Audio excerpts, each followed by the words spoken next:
gracias por acompañarnos nuevamente aquí en Estado Nacional, un espacio para abordar con un poquito más de tiempo algunos de los principales temas de actualidad nacional e internacional. La semana pasada estuvimos hablando aquí sobre el tipo de cambio y cómo el manejo de la política monetaria por parte del Banco Central ha hecho que este indicador baje, con él llevando afectaciones para varios sectores productivos. El día de hoy vamos a conversar de otra cosa, más bien sobre qué está pasando con las tasas de interés y qué se espera a futuro. También sobre lo que sucedió en el ambiente bancario internacional en estos últimos días y algunos cambios en la normativa local para entidades financieras que empezarán a regir en los próximos días. Para ello, permítame presentarle a nuestros invitados del día de hoy. Nos acompaña doña Rocío Aguilar, Superintendente General de Entidades Financieras. Buenos días, doña Rocío, ¿cómo está? Buenos días, Liliana, encantada de estar por aquí con ustedes. Con muchos temas para conversar el día de hoy. Por eso también invitamos al economista Ronulfo Jiménez, quien es representante de la Asociación Bancaria Costarricense, que agrupa ¿a cuántas entidades, don Ronulfo? Prácticamente a todos los bancos públicos y la mayoría de los bancos privados. Todos están ahí. Exacto. Placer estar aquí. Muchas gracias. Y también está con nosotros el día de hoy don Bernardo Alfaro, gerente general del banco público más grande del país, el Banco Nacional. Bienvenido, don Bernardo. Muchas gracias, Liliana, por la invitación. Un placer estar en Estado Nacional. Bueno, como les decía, tenemos varios temas, así que vamos a ir uno por uno. Si usted tiene un préstamo en colones, ya sea para vivienda, vehículo o personal, y es con tasa variable, probablemente haya sentido el impacto en su bolsillo en los últimos meses. Y es que la tasa básica pasiva, que es el indicador que se usa como referente para las tasas que cobran los bancos, mutuales, cooperativas, financieras y otras entidades, ha venido subiendo, como lo vemos ahí en el gráfico. En marzo del 2022, la tasa era de 2.95%. A partir de ahí, el efecto del alza en la tasa de política monetaria por parte del Banco Central se fue manifestando de manera retardada, pero segura y contundente, como lo vemos ahí. Según este gráfico que nos facilitó la firma de análisis económico CEPSA, para el miércoles 23 de marzo, la tasa se ubicó en 6.69%, es decir, más del doble de lo que era hace 12 meses. Por supuesto, esto ha hecho que los pagos mensuales de los deudores que tienen sus préstamos con tasa variable suban y suban, afectando el presupuesto familiar. Sobre esta situación llamó la atención la jefa de fracción del Partido Unidad Social Cristiana, la diputada Daniela Rojas. Veamos qué dijo esta semana que pasó en el plenario. Ustedes saben, compañeros, cuánto está afectando que la tasa de política monetaria se mantenga tan alta. Un ejemplo muy sencillo es un costarricense con un préstamo de 50 millones de colones, cuyo pago de intereses era de 345.000 colones, ahora paga 571.000 colones, un incremento del 65%. Díganme si esta no es la realidad de la mayoría de los costarricenses, tener crédito para hacer su propio patrimonio. Hacemos un llamado respetuoso al Banco Central a tomar medidas urgentes. Probablemente haya en sus casas muchas personas están sintiéndose reflejadas en estos casos que presentaba la diputada esta semana. Don Ronulfo, tal vez comienzo con usted. ¿Por qué las tasas de interés en colones han subido tantísimo?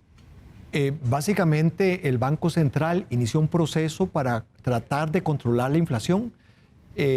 Hace un año empezó a aumentar los precios de las materias primas importadas. Eso impactó en el mercado local y eso aumentó la inflación. El Banco Central, para controlar la inflación, aumentó las tasas de interés y aumentó una tasa que el Banco Central llama tasa de política monetaria, que es como la madre de todas las tasas, ¿ah? Y el aumento de esa tasa fue de 0,75 a finales del 2021 hasta el 9%. Vea que fue un aumento de 8 puntos. Es más, brutal. Brutal. La tasa básica pasiva no ha subido tanto, más bien.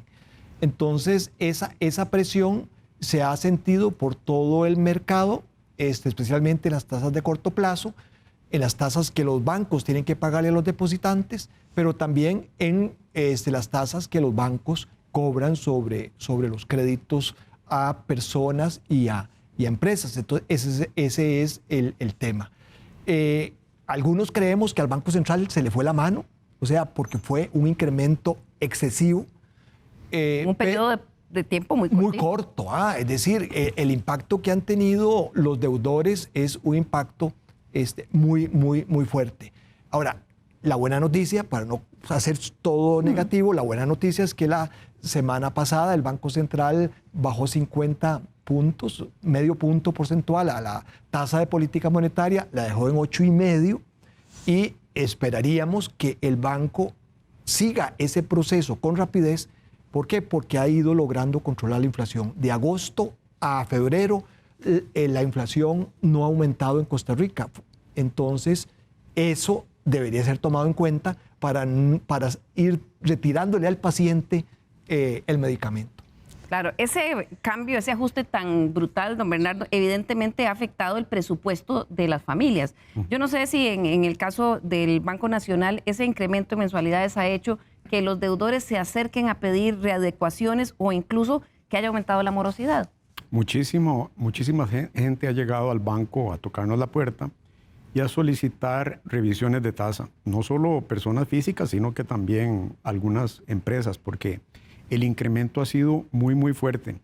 Y eso que, como muy bien decía don Ronulfo, la tasa básica pasiva no responde tan directamente al incremento en la tasa de política monetaria, porque tiene una metodología de cálculo que hace que la tasa básica suba más lentamente y no en la misma proporción.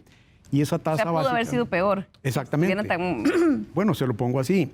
La tasa TRI a 6 meses, que es la tasa promedio a la que nosotros captamos dinero, los bancos, está hoy en 8.75. En otras palabras, a mí me cuesta 8.75 los recursos y los coloco a una tasa de interés relacionada con la básica que, como usted vio, está en 6.69. Entonces, el margen a nosotros se nos ha estrechado. A pesar de eso, le hemos ayudado a todos los clientes que han llegado en cantidades importantes, como le estaba diciendo, a que les demos adecuaciones y arreglos de pago. Dichosamente, la morosidad no ha subido tanto como uno hubiera podido prever, posiblemente porque le hemos dado esas ayudas a nuestros deudores. Esto que mencionaba don Bernardo lo vamos a ver en el siguiente gráfico, porque lo que veíamos anteriormente era la tasa básica pasiva. Las tasas en colones han experimentado un ajuste al alza muy pronunciado que en las tasas en dólares no se ha reflejado tanto. En este gráfico nos muestra el comportamiento de la tasa promedio del sistema financiero nacional para depósitos a plazo según moneda. La línea de puntos que ustedes ven ahí es la tasa de interés que se paga en colones y la verde es la de dólares. Como vemos, a partir del mes de junio del año 2022, las tasas retomaron la tendencia a la alza, pero en colones el aumento fue mucho más fuerte, pasando de 4% a más de 9.4%, mientras que lo que se paga por los depósitos a plazo en dólares se ha mantenido casi constante desde junio del año 2019 a febrero de este año. Esto es, don Ronulfo, para quienes tienen la capacidad de tener ahorros, ellos sí han sentido. Correcto, los depositantes han visto una mejora en la retribución que reciben por sus depósitos. Eso pues es importante, pero también, como planteaba don Bernardo, el costo para los bancos ha crecido más rápidamente de lo que ha podido crecer la tasa que le cobran a los clientes. Entonces, esa diferencia, el margen de intermediación de los bancos se ha achicado. Entonces, en este aumento de tasas de interés hay afectadas familias, hay afectadas empresas y también los bancos que tienen que administrar un margen de intermediación más pequeño. Claro. Doña Rocío, en términos generales en el sistema financiero, ¿cómo se ha comportado la morosidad, tomando en cuenta que esto le ha pegado fuerte a los costarricenses? Sí, quisiera tal vez hacer dos acotaciones a lo comentado anteriormente. Yo creo que efectivamente el aumento en la tasa de política monetaria ha sido un aumento bastante agresivo, pero hay que reconocer también que el efecto en la reducción de la inflación también ha sido muy positivo. Llegamos a tener prácticamente 2 dígitos de inflación y ya estamos, digamos, hemos tenido una reducción importante. Así que de alguna forma uno debería decir que esa medida, si bien fue violenta, ha sido exitosa. Porque a los deudores y a las familias en general y a las empresas no les afecta solo el costo de los recursos, sino el ingreso disponible. Y si un ritmo de inflación como esto se sostiene y se mantiene, lo que cae fundamentalmente es el ingreso disponible de las personas. Entonces, la capacidad de pago va a estar afectada no solo por las tasas de interés como tal, sino por ese ingreso disponible. Entendamos que yo antes recibía 1.000 colones y con esos 1.000 colones ponía la gasolina y hacía una serie de cosas, pero ahora cada vez me alcanza menos. Entonces, la inflación realmente es un costo muy alto que pagamos todos. Entonces, tal vez como una precisión, esperaríamos que este control de la inflación efectivamente permita todavía ir de manera más acelerada, reduciendo esa tasa de política monetaria, que creo que es un poco en la línea de lo que ha dicho el Banco Central. Cómo se controle la inflación y cuáles sean las expectativas que además tenga el mercado sobre la inflación. Por otra parte, efectivamente ha generado un impacto importante a los deudores, pero los bancos en general o los intermediarios en general me parece que han tenido el cuidado de no transmitir todo ese costo incremental a los deudores, entendiendo que no solo es por un asunto de bondad, sino que un aumento muy alto en las tasas de interés aumenta la morosidad. Y entonces voy a su pregunta. La morosidad en realidad en el sistema financiero se ha mantenido en niveles relativamente bajos. Nosotros esperábamos que después de la pandemia pudiera haber un efecto de aumento en la morosidad porque se acababan todas aquellas, lo que llamábamos nosotros el feriado normativo. Sin embargo, se ha mantenido bien. Y no solo, digamos, se ha mantenido bajo control, sino que las operaciones calificadas en categorías de riesgo más alto han bajado como porcentaje de la cartera. Y existe una muy buena cobertura de estimaciones que tienen las entidades para la morosidad o para el crédito que presenta una morosidad superior a los 90 días plazo. O sea que no ha habido un impacto. Donde sí ha habido un incremento, y eso sí es un tema, me parece, al cual hay que prestarle atención, es en lo que nosotros llamamos limpieza de cartera, que ya no se ve en la morosidad de 90 días, y en el cobro judicial, que esto pues además representa una presa adicional para un poder judicial que en materia de cobro está colapsado. O sea, sí ha aumentado los que ya no pudieron pagar. Sí, no, tampoco es un aumento, digamos, extraordinario, pero sí ha habido, digamos, un mayor nivel de cartera que ha tenido que ser liquidada y de operaciones en cobro judicial. Desde el punto de vista de los balances de los bancos se mantiene, digamos, sano, con buena cobertura, pero sí, este es un fenómeno que existe. Por eso es importante que ojalá cuanto antes podamos ver esa reducción número uno en la inflación para que el ingreso de las personas no se siga mermando. Y segundo, una reducción en las tasas de interés para que la capacidad o para que la posibilidad de pago pues sea mejor. Don Bernardo, en el caso del Banco Nacional, ¿vieron eso que dice doña Rocío también, un aumento en los que ya no pudieron pagar? Sí, doña Liliana, y posiblemente tenga mucho que ver que estábamos dándole oportunidad a muchos deudores afectados por la pandemia para ver hasta qué punto lograban de alguna manera sobrevivir, levantarse. Entonces ya estamos llegando al punto en que decimos, bueno, les dimos 24, 48 meses de oxígeno, pero ya este tema está demasiado complicado y es cuando a uno no le queda más remedio que pasar la totalidad por gasto, como decía doña Rocío, la estimación completa de ese crédito y lo elimina totalmente del balance. Entonces ya no aparece en la mora, sino que el crédito desaparece y se va. ¿De qué magnitud es ese movimiento en el Banco Nacional de personas que ya pasan por, no sé si eso pasa por incobrables o pasan a cobro judicial o si hay varias categorizaciones de los que ya sacan? Bueno, nosotros tenemos una mora a más de 90 días que incluye cobro judicial que ronda el 3.3 2.9%. Si le quitáramos el cobro judicial, posiblemente caería como al 2.6%. Entonces debe haber 30 puntos base que se explican por ese cobro judicial. Hay un indicador que se llama la mora ampliada, ¿verdad? Ese es un indicador que supera el 10% en el sistema. Pero ya esos son créditos que en algún momento tuvieron que liquidarse. Y tiene un poco de historia, ¿verdad? No solo en el último año, sino en ya venían renqueando, como que son, digamos, un indicador que recoge cuánto se ha tenido que liquidar en el mercado.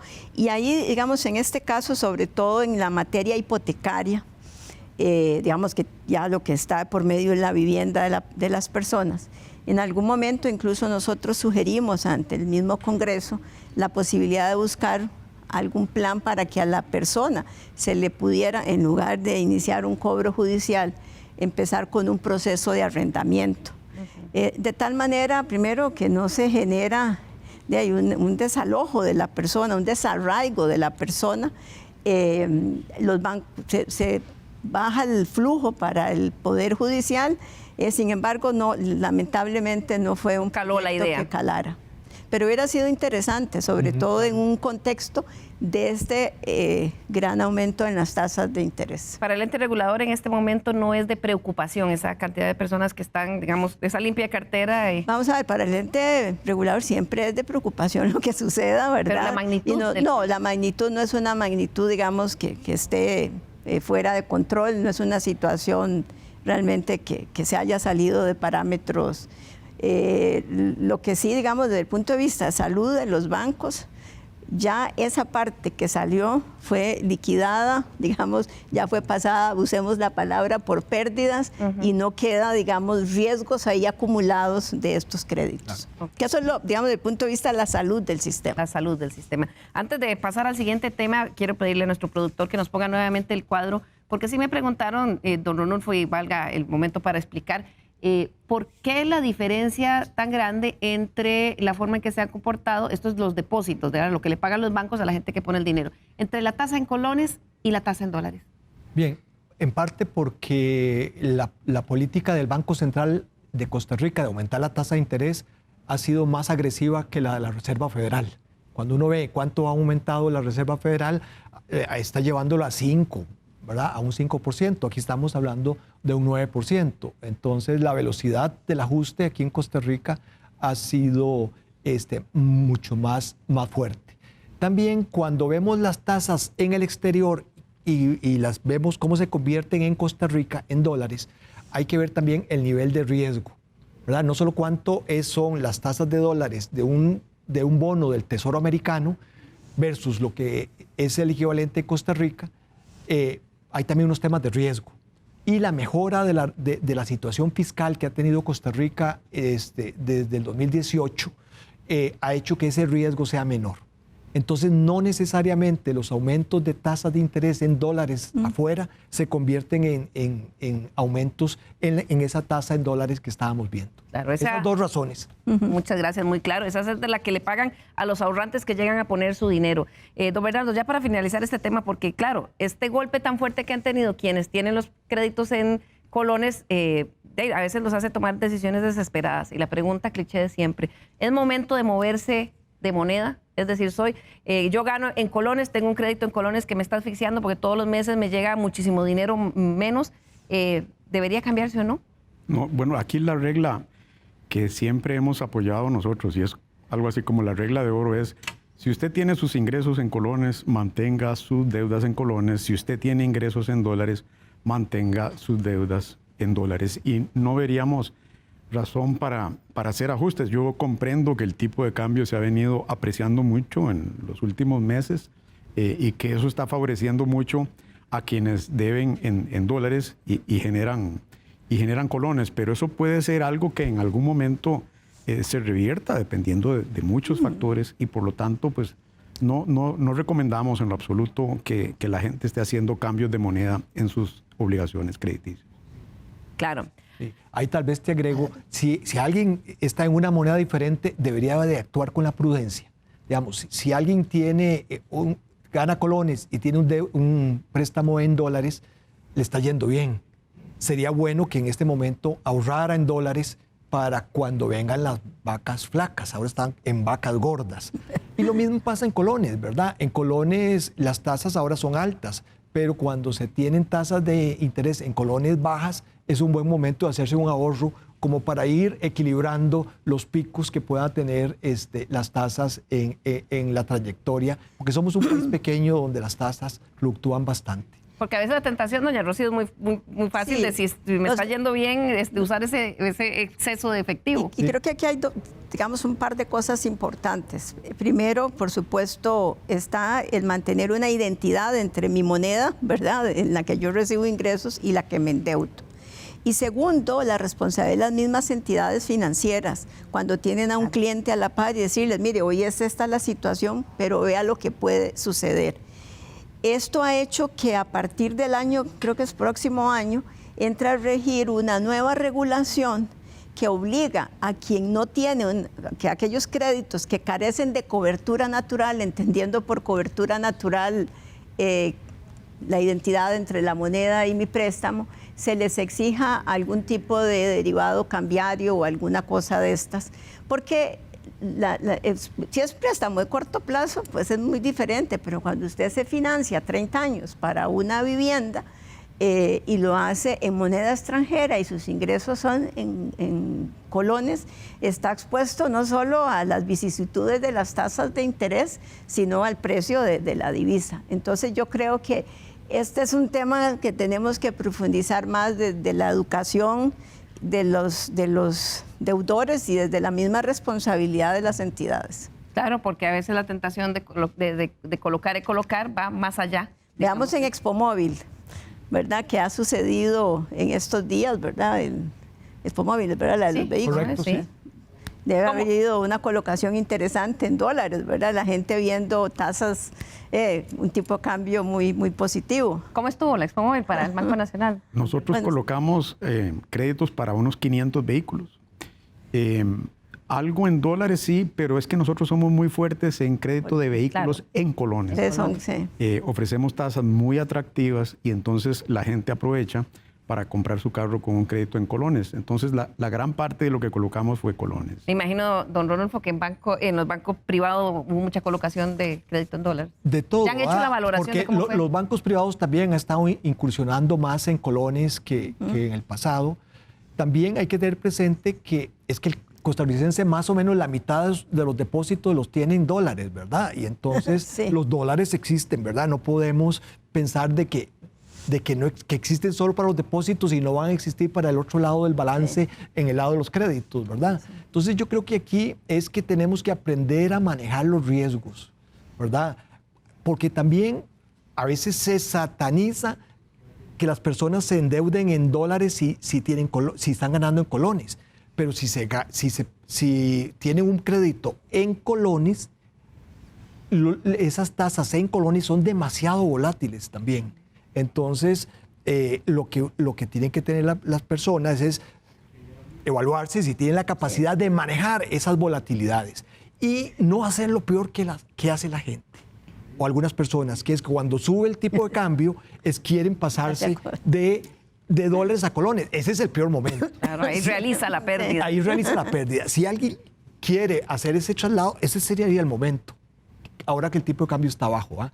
Entonces, si se meten en esos riesgos, hay que tener como el estómago para soportar esas decisiones. Sí, pero ahí lo importante es que la gente tenga la información, ¿verdad? Correcto. Y que la decisión sea una decisión, ¿verdad?, realmente informada. Sí, y no por basada lo que en estoy viendo en este sentimientos. momento, en una Claro. oferta, en el tipo de cambio, de cosas del momento. Sobre todo, si lo que estoy financiando es mi casa a largo plazo. Claro. Solo para terminar, para pasar al otro tema, que es qué pasó en la banca internacional. Doña Rocío, me interesa como superintendente conocer la impresión suya, porque mucho se ha dicho con esto el tipo de cambio, de que hay exceso de dólares en el mercado costarricense.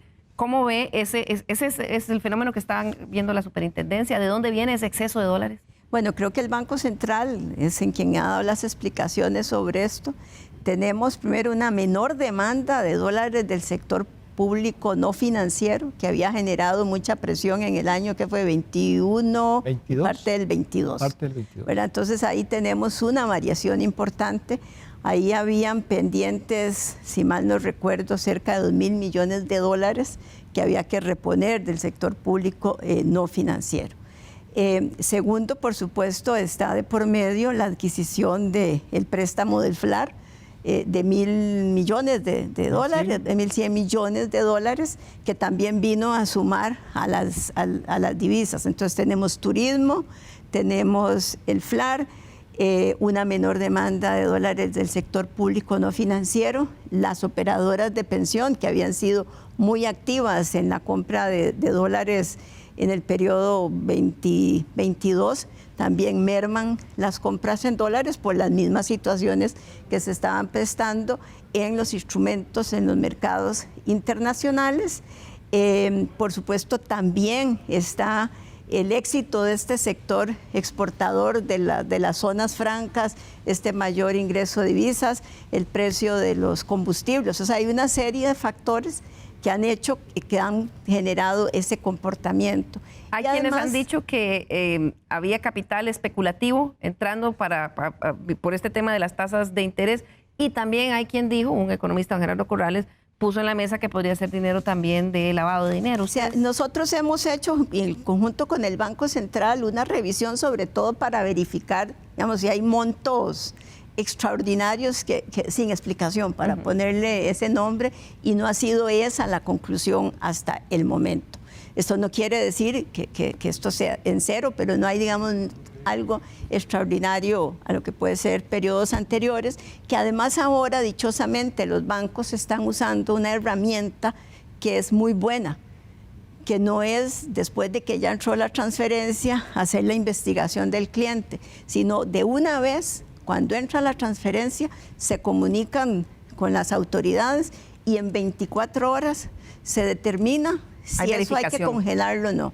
En estos días creo que fueron 1.500 millones de colones y más de 3 millones de dólares, 3 millones de dólares, ¿sí?, que se lograron frenar a partir de bancos cada vez, digamos, haciéndose más conscientes y responsables de la importancia que es que no se nos vaya, digamos, a generar aquí un problema de credibilidad por un mal manejo en este campo. 1.500 millones en colones y 3 millones de dólares, solo para terminar, que se congelan por sospecha de que...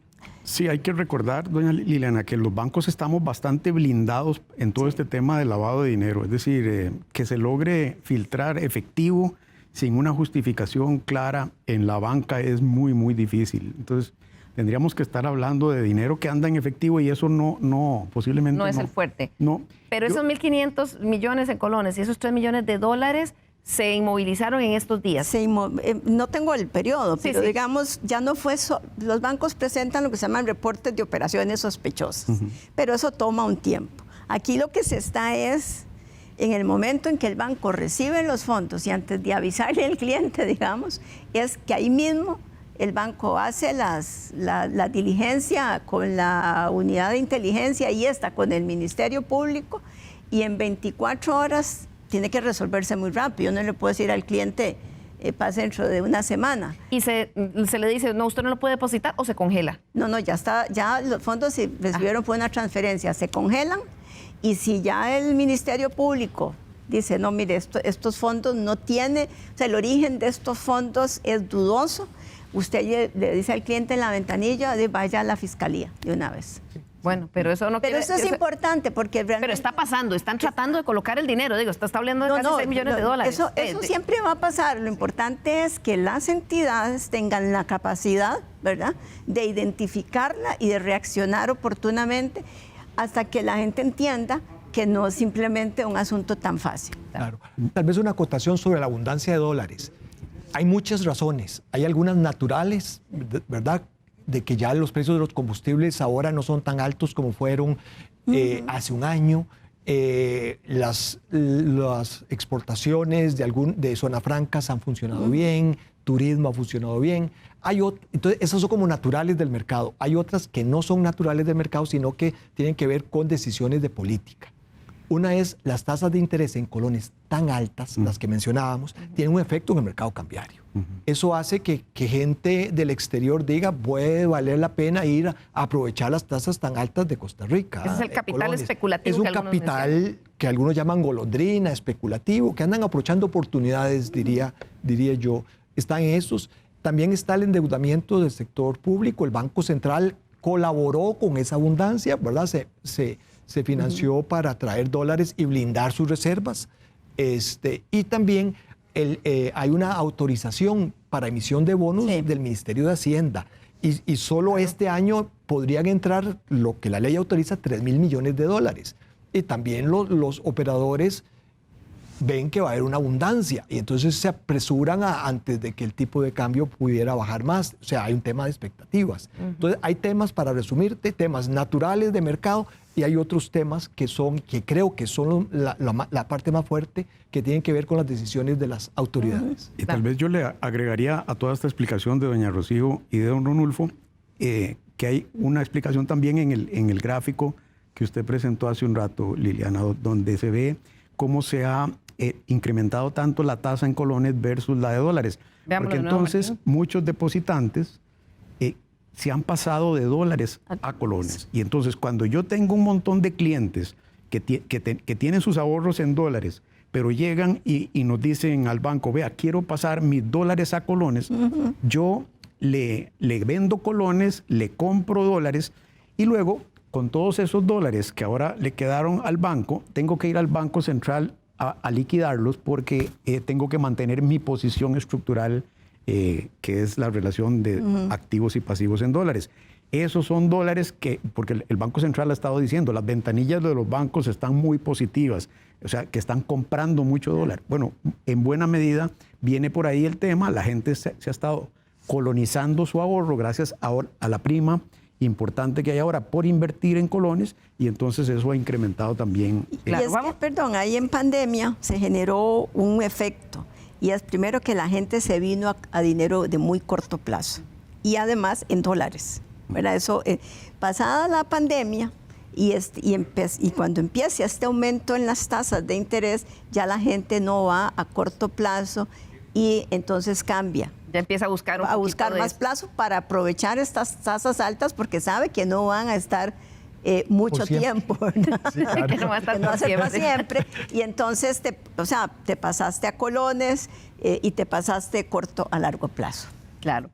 Vamos a hacer aquí nuestra primera pausa comercial y al regresar vamos a hablar de un evento que se dio en la Plaza Bancaria Mundial esta semana, nerviosismo y algunos bancos que cayeron. Pero también vamos a hablar de una normativa que próximamente va a entrar a regir en el país y que va a ayudar en cuanto a transparencia. Ya volvemos.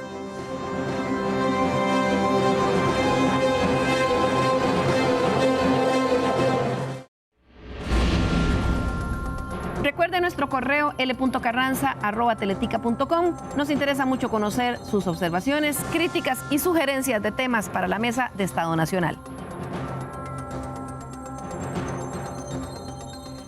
También les recordamos que pueden escuchar Estado Nacional por Teletica Radio los domingos a las 10 de la mañana.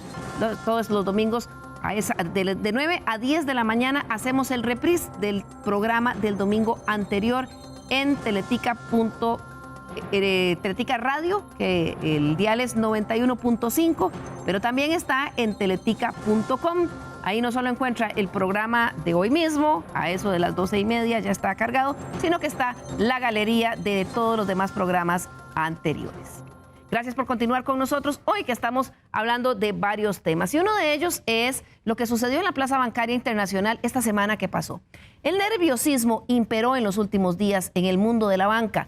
Esto tras la quiebra de 2 bancos en Estados Unidos y el contagio a una de las grandes entidades financieras europeas, el Credit Suisse. La reacción de los reguladores no se hizo esperar y se tuvieron que tomar decisiones que de momento han contenido una reacción mayor. Veamos cómo informaron algunas de las principales cadenas internacionales esta semana.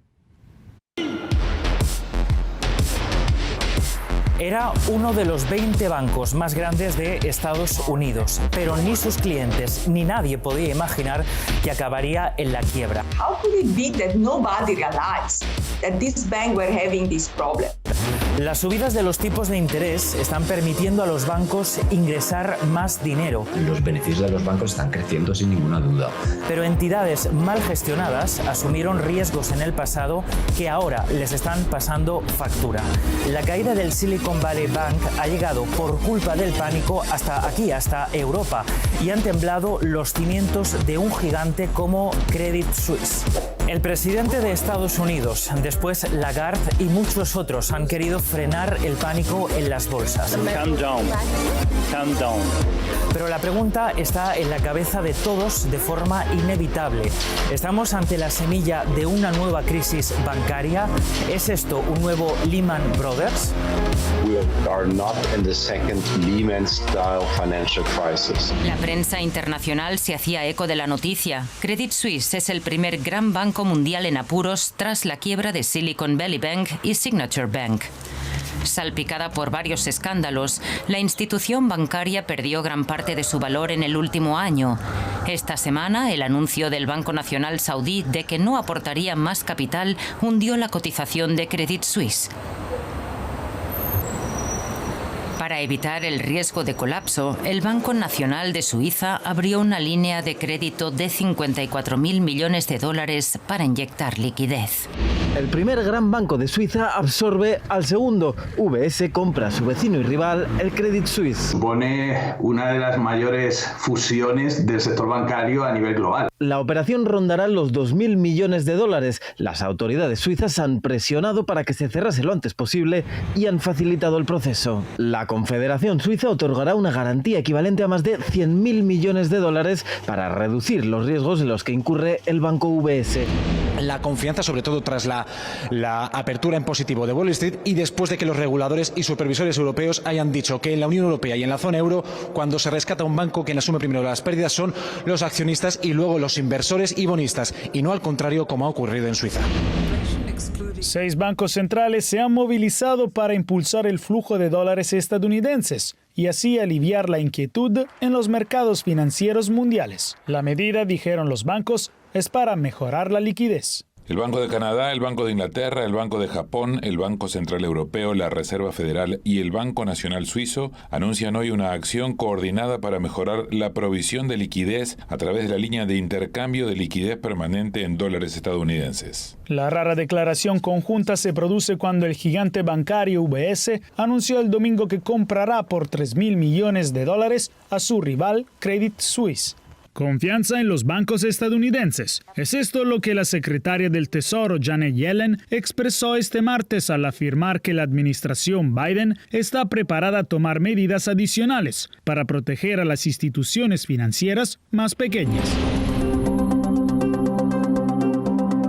Bien, sin duda fue una semana de tensiones en el mundo. Comienzo con usted, don Ronulfo. ¿Qué fue lo que pasó? Estuvimos a punto de una crisis, decía un experto en una de las notas internacionales. No estamos en una crisis como la del 2008, pero bueno, declaración conjunta de tantos bancos centrales del mundo muestra la magnitud del asunto.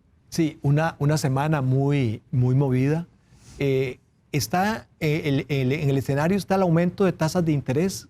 De nuevo. ¿Verdad? De nuevo, ¿verdad? Como que regresamos siempre al mismo. El protagonista. Al mismo tema, sí, porque partimos de tasas de interés muy bajas, cerca de cero, de las tasas de la Reserva Federal, del Banco Central de Estados Unidos, a los aumentos que hemos tenido en los últimos meses. Es posiblemente uno de los aumentos más agresivos de tasas de interés en Estados Unidos después de la crisis de los 80, de forma tal de que eso tiene un impacto en el sistema financiero.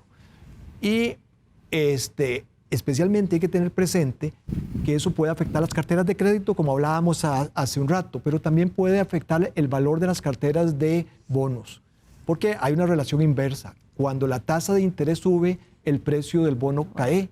Entonces, la cartera de bonos que tienen las entidades, una de las protagonistas tenía bastante, de los bonos americanos. No es que los bonos del Tesoro no se van a pagar, se van a pagar a su vencimiento, pero en el momento, cuando se valoran a precios de mercado, el precio cae, ¿verdad? Entonces hay todo un tema que nos lleva a otro factor de confianza, ¿verdad? Estos mercados funcionan por confianza y el hecho de que exista una corrida bancaria como la que existió hace que las autoridades tuvieran que avanzar muy rápido, actuar muy rápido para resolver esos problemas. En el caso de Estados Unidos, de liquidez. Y en el caso suizo, es un banco que tenía problemas más de fondo, que no eran solo los del momento, sino cosas más de largo plazo. Claro, que ya los arrastraban. Don Bernardo, se hablaba de si había una posibilidad de contagio global, y cuando vemos a todos estos entes reguladores salir de una forma tan decisiva, lo que había era la intención de parar eso pronto. Sí, porque como muy bien apunta don Ronulfo, el tema de la confianza en el sistema bancario es fundamental. Entonces, el anuncio, por ejemplo, de la Fed y del FDIC, que es el Instituto de Garantía de los Depósitos de los Estados Unidos, de que iban a cubrir la totalidad de las pérdidas, o sea, ningún depositante iba a perder su dinero en el Silicon Valley, eso contuvo mucho el nerviosismo de la gente. Ya el tema del Signature ya también se había caído por cuestiones bastante puntuales, pero lo que ellos pretendían con ese anuncio conjunto era recuperar esa confianza de la gente y de alguna manera mandar también el mensaje de que esta era una situación puntual de un manejo lamentable, no puedo decirlo de otra manera, del Silicon Valley Bank, ¿verdad? Administrativo, digamos, de decisiones. Sí, fue un banco que creció muy rápidamente en sus depósitos, pero muy rápidamente, y depósitos sobre todo de emprendimientos que a su vez tomaban crédito del mismo banco. Estaba muy concentrado en su lado de depósitos y en su lado de crédito con fintechs, empresas pequeñas, emprendimientos, fintechs, ese tipo de compañías.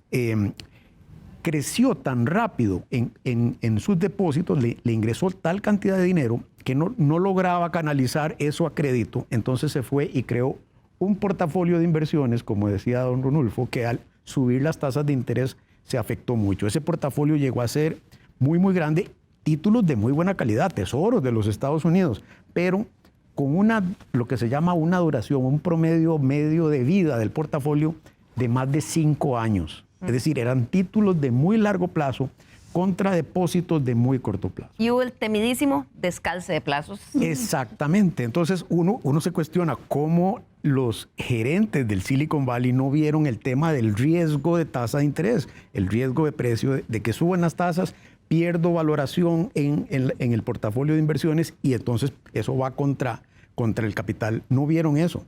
Un banco que además no tenía gerente de riesgo.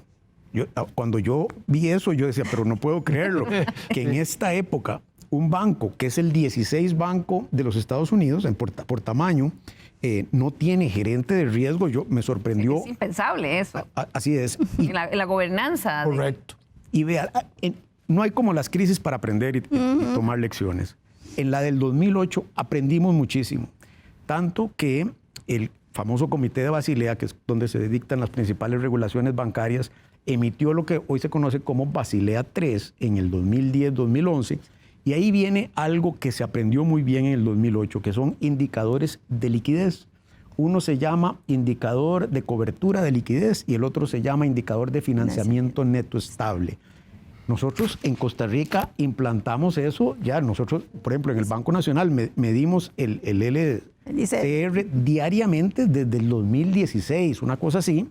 Bueno, el Silicon Valley no medía el LCR, un indicador de liquidez que uno dice, pero no aprendieron de la crisis. Bueno, no tenían LCR. Entonces, claro, y esos errores fueron tan grandes que pudieron llegar a afectar o amenazar a todo el sistema. Doña Rocío, ¿qué podemos aprender de esta crisis que pasó? Bueno, primero, hay quienes se preguntan también, ¿esto nos va a afectar a nosotros o no? Pero sobre todo, ¿qué aprendimos y qué se pudo ver del comportamiento de los reguladores? Yo creo que aquí, de lo que han mencionado y ya se ha ido recogiendo un poco estas lecciones, lo primero es conozca y entienda el negocio. Aquí básicamente un banco concentrado en en deudores que básicamente todos eran de la misma línea de negocio, que tenía además la característica de que son startups que no siempre llegan a ser las empresas grandes que se esperan. Por otro lado, también los depositantes serán depositantes de la misma categoría. Entonces, cuando esto empieza a generarse ya los problemas y las crisis de las fintech, Bitcoin, etcétera, es donde empieza, digamos, tal vez a generarse ahí una génesis de un potencial problema, que ahí hay una lección. Los bancos tienen que estar preparados para situaciones de crisis. Uno no se prepara cuando está la crisis. Es como decíamos, cuando usted tiene en la casa el botiquín por si un día tiembla, no va a ir a buscar el botiquín cuando tembló. El otro tema importante que me parece una lección para los reguladores es que a un grupo de bancos medianos se le habían reducido mucho las obligaciones de carácter regulatorio. Entonces son bancos, por ejemplo, que no tenían que hacer, no tenían obligación de tener indicadores de liquidez, llámese el IFNE, el ICL, o incluso no eran bancos que se sometieran a las pruebas de estrés, como lo tenemos nosotros desde hace años, a bancos de diferente tamaño, que cubrimos el 90 y pico % de los activos. Pero me parece que la otra lección interesante y que nosotros deberíamos ver es la velocidad de reacción de las autoridades. ¿Cómo estamos nosotros preparados como autoridades para atender una crisis si en un momento se llega a presentar? Veamos el caso de que en un fin de semana ahí se hicieron reformas de carácter legal para poder el gobierno suizo entrar con esa garantía. Bueno, aquí yo no sé cuánto tiempo nos puede tomar y creo que ahí tenemos que estar muchísimo mejor preparados. Claro. Esto me lleva al tercer tema que íbamos a tratar el día de hoy. Y es que desde el año pasado, el Consejo Nacional de Supervisión del Sistema Financiero, el CONACYF, había emitido una nueva normativa, una nueva directriz, con el fin de transparentar un poco más la información de las entidades financieras para los clientes y los usuarios de los servicios. Y básicamente fue ordenar que a partir de este año se declarara de interés público dos cosas: el índice de suficiencia patrimonial, así como las pruebas de estrés que realiza el ente regulador a las entidades. Bueno, y esto nos lleva a preguntarnos, empezar desde lo básico. ¿Qué es? Porque lo primero que hicieron fue decir que el índice de suficiencia patrimonial será a partir de ahora de interés público y se tendrá que publicar. Vamos a ver primero qué es el índice de suficiencia patrimonial. Ahí lo vemos. Se trata de un índice que mide la fortaleza de las entidades financieras reguladas para enfrentar pérdidas no esperadas. Ahora vamos a ver también ese indicador de suficiencia patrimonial que a partir de este mes de marzo, probablemente abril, ya será de interés público y por tanto deberá ser dado a conocer. Es una razón donde el capital de las entidades financieras entre los riesgos deberá ser mayor o igual a 10%. Comienzo con usted, doña Rocío. ¿En qué consiste el cambio y por qué esto era importante? Yo creo que esto puede resultar una materia un tanto técnica, así que es importante remontarnos a qué es un intermediario financiero. Un intermediario financiero es una entidad que primero está autorizada para operar, que recibe depósitos del público y que esos depósitos los canaliza en crédito e inversiones. Esos activos a los cuales los canaliza, crédito o inversiones, van a estar siempre sujetos a riesgos. ¿Cuáles son esos riesgos? Los riesgos de crédito, riesgos de mercado, riesgos de corridas, ¿verdad? Riesgos, o sea, una serie de riesgos que son intrínsecos a esos activos. Entonces, de lo que se trata es de decir, si usted va a estar en ese negocio, yo quiero que usted tenga un nivel de capital, que acuérdense que como le enseñaban a uno, que el capital es la diferencia entre lo que tengo y lo que debo, ¿verdad? Entonces, que ese capital tenga la capacidad de poder enfrentar si esos riesgos llegan a presentarse y que siempre le pueda pagar ¿a quién? Al depositante. Porque lo más importante siempre va a ser la posibilidad de pagarle a ese depositante. Entonces, las autoridades emiten regulación para decirle, yo quiero que usted tenga un capital suficiente para enfrentar los riesgos a los cuales, digamos, está sometida la entidad. ¿Para qué? Para que siempre le pueda pagar a los depositantes. Y esto es lo que se llama el índice de suficiencia patrimonial, que hoy día es un indicador que básicamente conocían las entidades y los bancos, y que hoy día queremos que el público en general lo conozca para que pueda tener un indicador adicional de la capacidad que tiene o la resistencia que tiene esa entidad para enfrentar esos riesgos y siempre poder pagarle a usted los depósitos en cuenta corriente, los depósitos a plazo. Eso es básicamente explicado de la forma, digamos, más sencilla posible. Tiene una serie de elementos que son muy técnicos, de carácter contable, de la calidad de ese capital, porque no todo el capital es de la misma calidad, pero fundamentalmente queremos proteger al inversionista de que en ese proceso de intermediación financiera, en donde el banco asume una determinada de riesgos, porque colocar crédito siempre es riesgoso, digamos, claro. Invertir siempre es riesgoso, no existe nada de cero riesgo. En situaciones de pérdida no esperada, no sufra el inversionista. Don Bernardo, esto en otras palabras, porque no es nada nuevo, sino que lo nuevo es que el público podrá conocerlo. Y esto, bueno, no sé si usted lo decía, don Ronulfo, era como para saber la salud de la entidad financiera. Correcto, es un indicador de la salud, de la fortaleza, porque las entidades financieras toman dinero del público y lo prestan. Y esto es decirle, ojo, pero también los dueños de la entidad tienen que poner una cantidad suficiente, adecuada, para soportar todos los riesgos que transitan por ese movimiento. Don Bernardo, ¿cómo se prepara el Banco Nacional para esto? Digamos, ya ustedes empezaron porque entiendo que los bancos han estado trabajando con los entes reguladores para prepararse para esto, para hacerlo público a partir de abril. En realidad, para hacerlo público, nosotros no vislumbramos en absoluto ningún problema. Desde el 2011, cuando nosotros tuvimos nuestra primera calificación de riesgo de Fitch y tenemos también una de Moody's, ellos nos calcularon un índice de suficiencia patrimonial y lo pusieron en sus informes. Entonces, cualquier inversionista o persona que podía acceder a las bases de datos de Fitch o de Moody's podía ver nuestra suficiencia patrimonial. Cuando hicimos nuestra primera emisión internacional por $1.000 millones en mercado internacional, yo me acuerdo que los inversionistas en todos los continentes que colocamos esa emisión, lo primero que nos preguntaban era cuál es su índice de suficiencia patrimonial, porque es el indicador fundamental en el negocio bancario. Por eso los acuerdos de Basilea siempre giran alrededor de ese índice.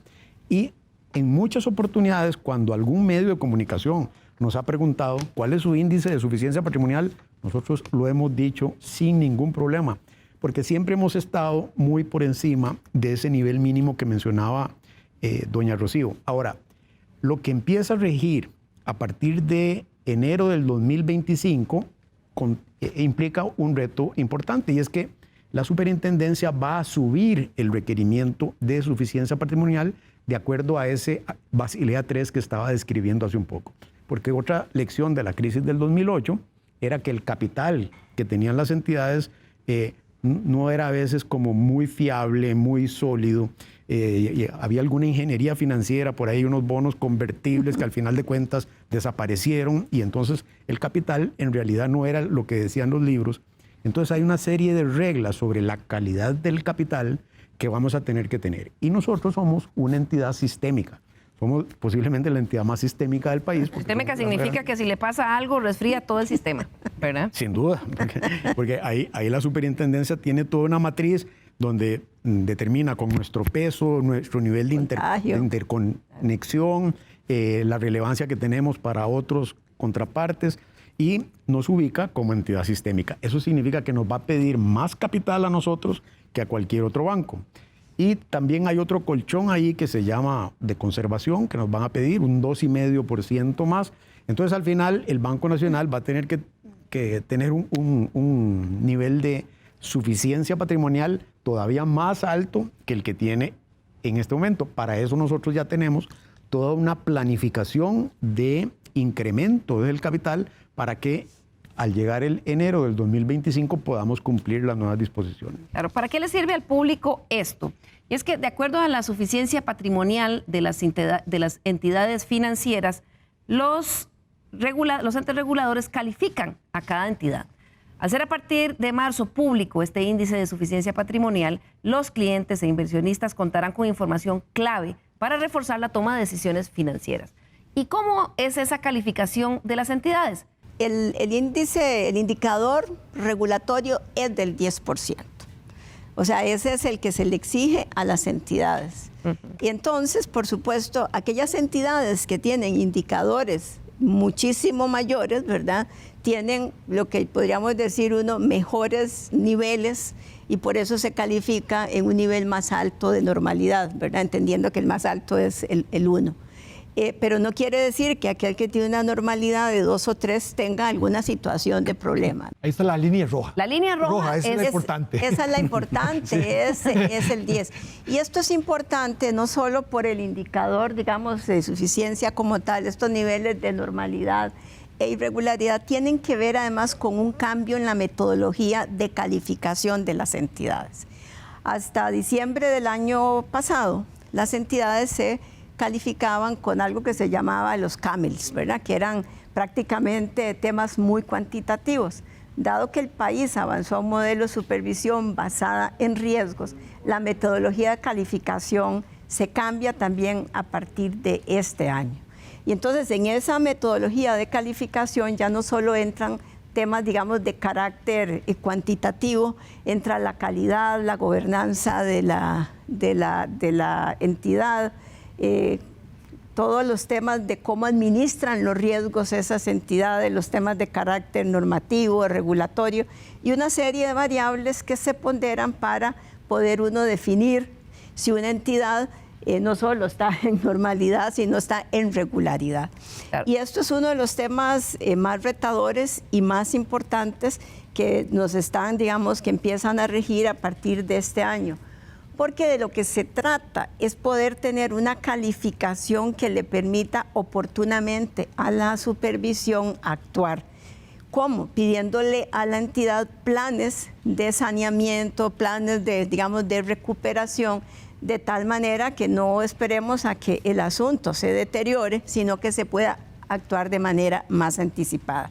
Pero volviendo fundamentalmente al tema, de nuevo al cuadro. De nuevo al tema de indicador de suficiencia patrimonial, que es el que va a conocer el público de aquí en adelante, tengamos presente que el indicador regulatorio es del 10%. Cuando cae alguna entidad en esa irregularidad, 1, 2 o 3, cada una de esas desencadena una serie de exigencias a la entidad, ¿verdad? Hay en alguna de esas uno ya convoca a la junta directiva, al auditor, se exigen determinados planes. Si esos planes no se cumplen, pueden pasar inmediatamente a una, digamos, mayor irregularidad, y teniendo en cuenta que la irregularidad 3 ya es para intervenir a las entidades. O sea, ya ahí vamos a una posible, digamos, es una intervención en donde ya el control salió de la entidad. Claro. Ya para terminar, don Ronulfo, también va a ser público, de interés público, conocer las pruebas de estrés, que es cuando se somete a los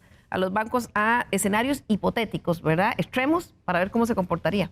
Correcto, esa es una prueba para ver si ocurriera un evento, digamos, que la economía cae, las tasas de interés se elevan demasiado, si las carteras de crédito de los bancos resisten, cuál es el grado de deterioro que puedan tener y cómo los colchones que tiene la entidad pueden soportar ese deterioro. Es como irse a hacer la prueba cardíaca, ¿verdad? Que lo ponen a uno a correr y no es que uno todo el día va a andar corriendo, sino que es en ese momento cómo reacciona el cuerpo. Eso es lo que buscan hacer las pruebas de estrés. Es decir, un ejercicio, si la economía se deteriora, ¿cómo puede el banco tener capacidad para enfrentarlo? Eso es preventivo, es para que no tener que hacerlo cuando ya las cosas ocurren, sino si ocurrieran, ya el banco sabe qué es lo que tiene que hacer y cuál es el grado de aguante que tiene. Claro, y hacerlo público es una mayor transparencia para todas las entidades.